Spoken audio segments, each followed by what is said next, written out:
Lance Bargmann is currently the leader of the Contracts and Records Management section and has over 25 years of experience. He is a 1993 graduate of NDSU with a Bachelor of Science degree in Construction Management. He has helped lead the Construction Services Division with initiatives such as the CARS program, electronic bidding, and bid submissions, e-construction, and recently electronic delivery and signing of contract documents. Quite a bit of work there, Lance, so welcome. Thanks, Sharon. Let's see here. I was expecting David to talk about Phil's van and his second or third attempt at trying to sell that thing for him, so I was going to have a joke about it. So I guess I can't use it since he didn't talk about trying to sell his van. So we'll just get started here. Hopefully you see my first screen. It's just the title screen that says Project Records and Cars. Those are the two topics that I'm going to be talking about today. Let's see here. First screen here is what I'm going to talk about today, and that is the bidder's proposal, specifically the index of provisions, some things in the bidder's proposal like the fuel cost adjustment and tariff, and some other things. I'm going to talk about the final checklist in CARS, some project document information, and how that relates to filing projects. And then lastly, I have some comments about CARS users. So the first screen I have here is of a shot of a proposal. Hopefully, if you've ran a job before, this isn't something you're seeing for the first time. What I put this on here is for basically this should be the start of your project records and your project management of a job that you have. So what I really am interested in what's behind the cover sheet, although there is some very interesting information on the cover sheet that you can use. Most of the things I'm going to talk about today is the sheet that's behind it. And what that is the index of provisions. And specifically, in those index of provisions are all the SPs that you'll find, and how these are going to relate to you managing your project and filing your project. And so some things you should look for is stormwater. How that relates to you is you're going to have permits with stormwater, and that means you're going to have to enter those into CARS. And this is a reminder that we need you to enter those permits into CARS, and remember to close those permits in CARS when your jobs are done. Another thing in there is 404 requirements. With that, there is a form that we collect at the end of the project, and it's called the Final Project Compliance Certification. And there have been times where those are missing when we get the final project records in for checking, and then we have to go chase them down afterwards. So this is a reminder to make sure you collect that signature and get that form submitted. Some more information is the DBE program, and what you'll find on that is whether it's a race neutral or race conscious SP.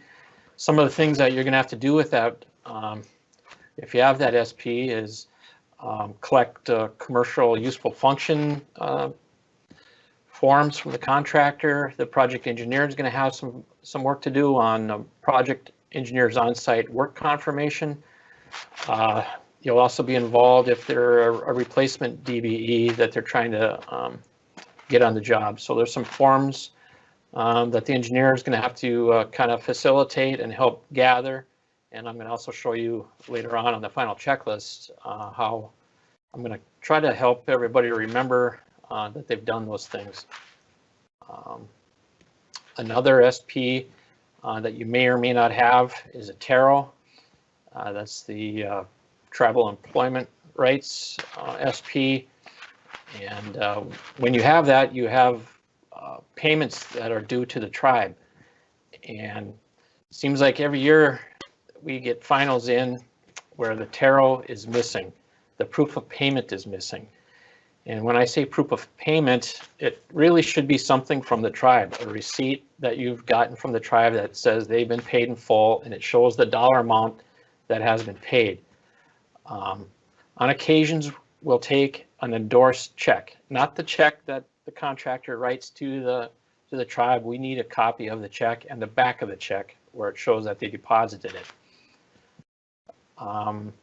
Another thing that's important with TARO is if you have tied projects. So one of your tied projects may be touching the reservation boundary. That's the job that's going to have TARO on it. The other two, say you have 3 tied projects, the other 2 may not have TARO on it. So you don't have to collect payment proof for those projects. And then the final thing I want to talk about on TARO is the percents are not always the same. There's a minimum. There's 0.2% is the TARO minimum. But if a large portion of the job is in the tribal boundaries, you're going to have a lot higher percent due. And that can get up there as far as 0.25% instead of just a 0.25%. So make sure you're looking for that. And we definitely look at it when the jobs come in here. And we've been, again, finding jobs without any TARO proof of payment. Let's see, fuel cost adjustment. I know Phil talked about this and we talked about it together. I thought it was important enough so that we could both talk about it. It's a SP that's on every single job. And again, some of those engineers out there are forgetting to enter the fuel cost adjustment dollars that are shown in the proposal. In the next slide I have, I'll be going through that. And then finally, you'll find the supplemental specs. Those are usually the last thing listed in the index of provisions. Sounds like some of those may be updated every year going forward. So maybe the supplementals may not be as large as they once were, but that's something to look for in the future. So here's the fuel cost adjustment affidavit. This form is usually located in the front part of the proposal. It's usually after the contract documents. Should always go in and check and see if the contractor is elected to participate in the fuel cost adjustment SP. And if there's a yes checked in that third column, that means he's elected to participate. And let me click some of these things in here. So then you'll find the dollar amounts listed there. Now, he may not, or they may not have a diesel, unleaded, or burner price in all of them. So don't be alarmed if you don't see all of them. It's up to the engineer or the contractor to tell you which one of those he has. So what do you do with this thing? So you see it in here. Yeah, the contractor's elected to participate. What do you do? Well, you take that to cars. There's a module in cars that we definitely want you to use. It's made things a lot easier to run the fuel cost adjustments. It used to be on a spreadsheet, and it seemed like there was a lot of hiccups or ways that engineers would get caught not doing that correctly. Well, this cars module takes care of that. Phil mentioned these 2 things yesterday, but important. Dates on the PQEs matter. The system looks at the dates that the PQEs are entered. So if this is a for instance, if you're recalculating borrow quantities in December and you knew that work took place in July and you have a quantity that you have to update, make sure when you update the quantity, you date the PQE for July or August or whenever they were doing the work on the borrow. That makes a big effect on the dollar amounts that are due for the contractor.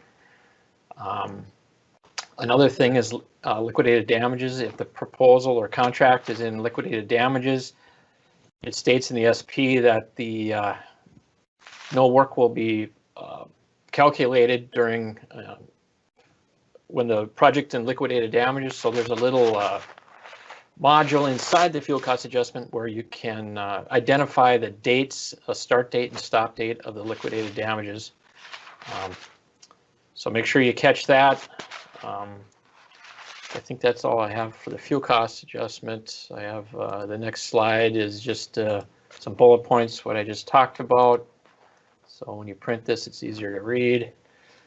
Okay, the final checklist. All right, this is something that's been kind of a work in progress since we started cars, and I'm really leaning on this thing in the last year or two to help me get through the final project records, because they're all electronic now. And so this thing's evolving, and I kind of want to update everybody on what's been changing. If you notice, a lot of the items have an eye inside that black circle. If you hover your mouse over that eye, that means there's additional information about that document.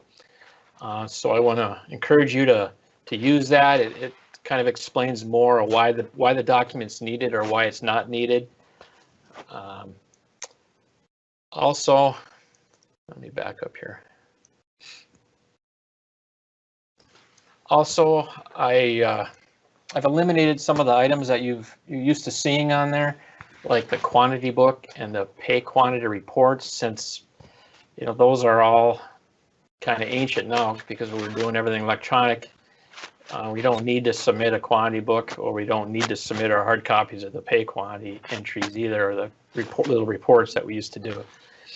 So with that said, I also want to ask for some help from the users out there. If there's anything that they'd like to see added to the checklist that would help them final a project, I'd be willing to listen to that.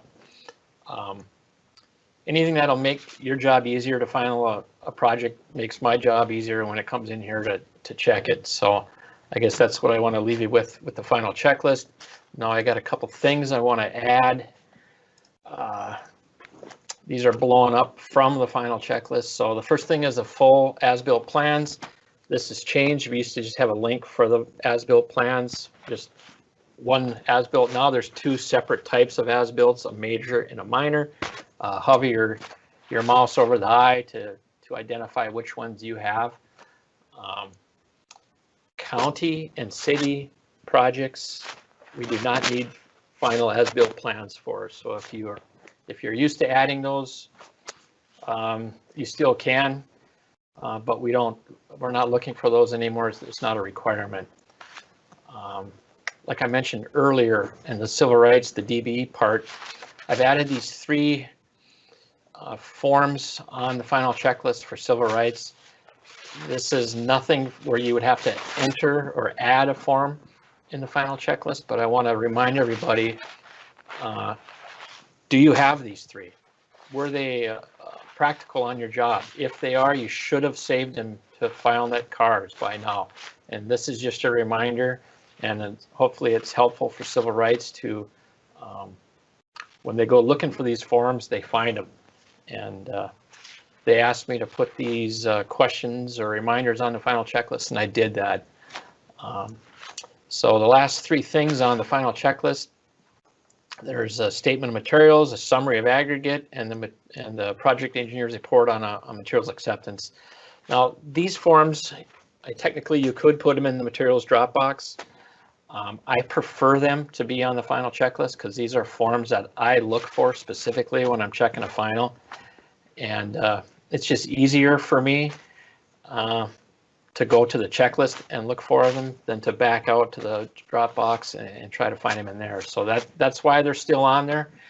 If it's an issue, I guess I can take them off, but I do like them on there, and I guess that's the reason why they're there. Project records, this is just a few things here. Run an extra estimate. So you've got a final estimate, and you ran it, and you've got a bunch of quantities on there, specifically quantities that is work from a subcontractor. Just cut another estimate before you run the final estimate. It just makes it so much easier for those subs to get those guys paid. You never know how long it's going to take to get the final estimate through. So really what we want to see on a final estimate is just the retainage. Don't use the contractor quantities. I mean, that should be something you know and hear about every day. I mean, with the exception of the haul summaries, you shouldn't be using contractors' quantities as a basis for payment. Another update is the contract time for completion. Cars was really struggling with getting that form correct.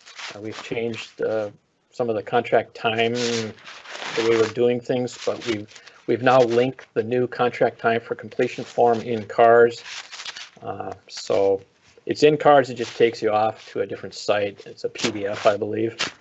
And I put this last one in here for Phil because he really watches mobilization throughout the project. When it comes to me looking at it in finals, it's already paid at 100%, so I don't really get into the nitty gritty. But for you as an engineer out there, make sure you look at the spec and make sure you're paying your mobilization according to spec.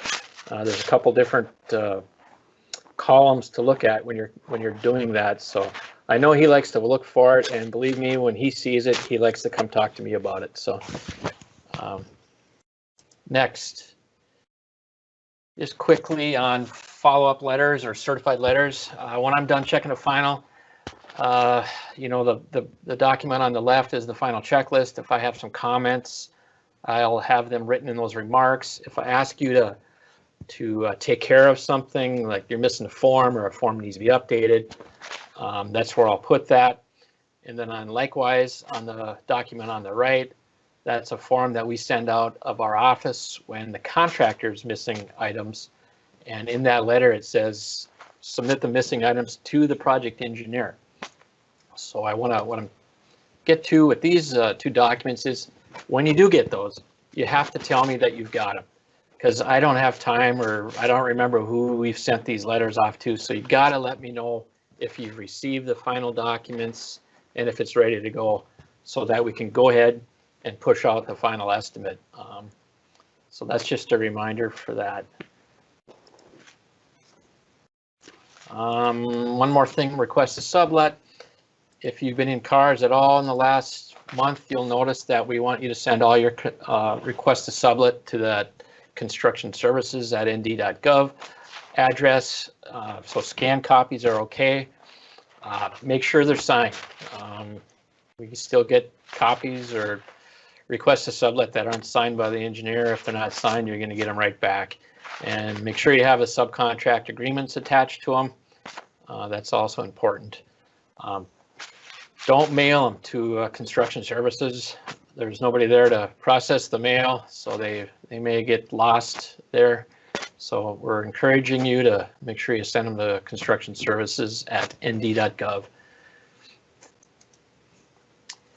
CARS users, and actually I've been getting a few of these lately where people are updating their users lists, and that's good, because I was just going to make a shout out on the program here that if you could update your users list in your CARS program, if you've got people that have left and they're still showing up on your consultant or city or even in the district, let me know and I'll move them out of the consultant or out of your users table. And then just for the heck of it, I thought, how many users are in CARS statewide? So I'll give you a second here to think about that. How many CARS users do we have signed up? We got just over 1,400 users signed up for CARS. So it's pretty incredible when you think about it. And with that, that is my last slide. And I have David's email and myself if you need to get a hold of us. Okay, Jeff, do we have any questions? Yep, great job, David and Lance. Not a lot of questions. One is by anonymous, but I think it's probably Phil just trying to drum up interest in his van. Anyways, Lance, you can't leave us hanging on that. You might as well pretend David told the joke and you can follow up with your joke. So what I was going to say actually fits in with that question there.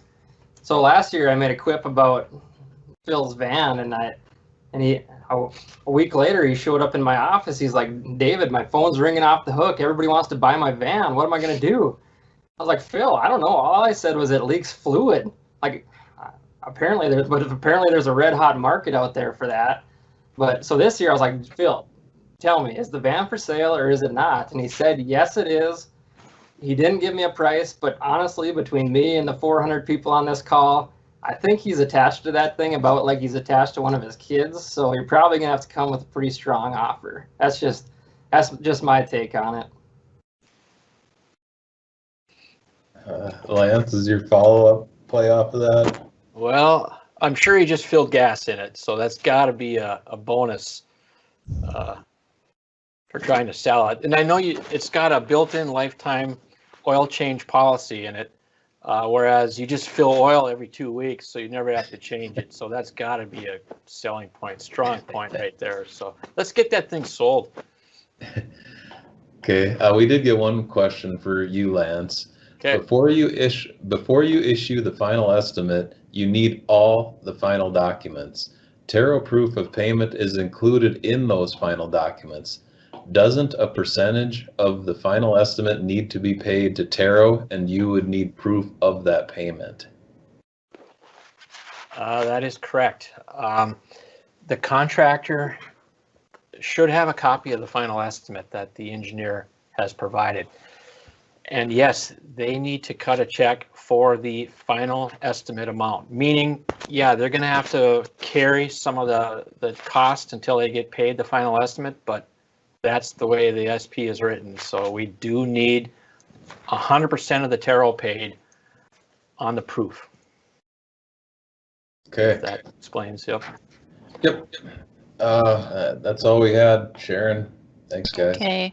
Lance, one question for you. If you're brand new to this, how do you get a CARS account? Okay, good question. That is still the same as it's been for a while. It's called an LDAP account. It's SFN 53085. You fill that form out online, submit it electronically, and it electronically comes into our office, and Doug or myself will process that thing. It takes 2-3 days if IT is not very busy, and we'll get you set up.